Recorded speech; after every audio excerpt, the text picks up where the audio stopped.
Hello guys, I hope कि आप सब लोग घर पर सेफ है। तो हमारे आज के पार्ट का नाम है एक कहानी यह भी, जिसके लेखक का नाम है मनु भंडारी। इनका जन्म सन 1931 में गांव भानपुरा, जिला मंदसौर, मध्य प्रदेश में हुआ था। इनकी इंटर तक की शिक्षा शहर में हुई। बाद में इन्होंने हिंदी से एमए किया। दिल्ली के मिरांडा हाउस कॉलेज में अध्यापन कार्य से अवकाश प्राप्ति के बाद आजकल दिल्ली में ही रहकर स्वतंत्र लेखन कर रही है। अब हम इस पाठ का सार देखेंगे। प्रस्तुत पाठ में लेखिका ने अपने जीवन के महत्वपूर्ण तथ्यों को उभारा है। लेखिका का जन्म मध्य प्रदेश के भानपुरा गांव हुआ था, परंतु उनकी यादें अजमेर के ब्रह्मपुरी मोहल्ले के एक दो मंजिला मकान में पिता की बिगड़ी हुई मनः स्थिति से शुरू हुई। आरंभ में लेखिका के पिता इंदौर में रहते थे। वहाँ संपन्न तथा प्रतिष्ठित व्यक्ति थे। कांग्रेस से जुड़े होने के साथ वे समाज सेवा से भी जुड़े थे, परंतु किसी के द्वारा धोखा दिए जाने पर वे आर्थिक मुसीबत में फंस गए और अजमेर आ गए। अपने जमाने के अलग तरह के अंग्रेजी हिंदी शब्दकोश को पूरा करने के बाद भी जब उन्हें धन नहीं मिला, सकारात्मकता घटती चली गई। वे बेहद क्रोधी, जिद्दी और शक्की हो गए। जब तब वे अपना गुस्सा लेखिका के बिन पढ़ी माँ उतारने के साथ साथ अपने बच्चों पर भी उतारने लगे। 5 भाई बहनों में लेखिका सबसे छोटी थी।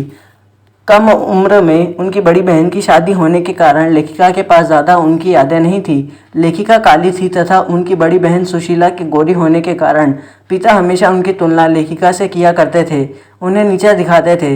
इस हीनता की भावना ने उनमें विशेष बनने की लगन उत्पन्न की।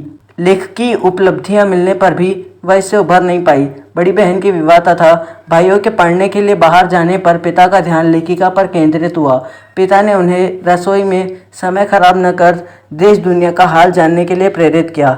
घर में जब किसी विभिन्न राजनीतिक पार्टियों के जमावड़े होते और बहस होती तो लेखिका के पिता उन्हें उस बहस में बैठाते, जिससे उनके अंदर देशभक्ति की भावना जगी। सन 1945 में सावित्री गर्ल्स कॉलेज के प्रथम वर्ष में हिंदी प्राध्यापिका शीला अग्रवाल ने लेखिका में न केवल हिंदी साहित्य के प्रति रुचि जगाई, बल्कि साहित्य के सच को जीवन में उतारने के लिए प्रेरित भी किया। सन 1946-1947 के दिनों में लेखिका ने घर से बाहर निकलकर देश सेवा में सक्रिय भूमिका निभाई।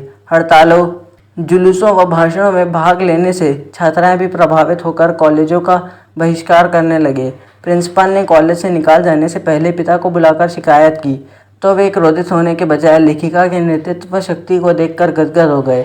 एक बार जब पिता ने अजमेर के व्यस्त चौराहे पर बेटी के भाषण की बात अपने बिछड़े मित्र से सुनी, जिसने उन्हें मान मर्यादा का लिहाज करने को कहा, तो उनके पिता गुस्सा हो गए। परंतु रात को जब यही बात उनके एक और अभिन्न मित्र ने लेखिका की बड़ाई करते हुए कहा, जिससे लेखिका के पिता ने गौरवान्वित महसूस किया।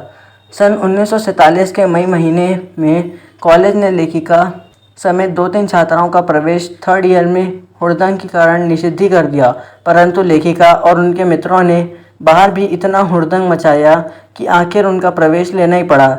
ये खुशी लेखिका को उतना खुश न कर पाई जितना आज़ादी की खुशी ने दी। उन्होंने इस शताब्दी की सबसे बड़ी उपलब्धि बताया है। तो गाइस, आई होप कि आपका एक्सप्लेनेशन समझ आ गया होगा।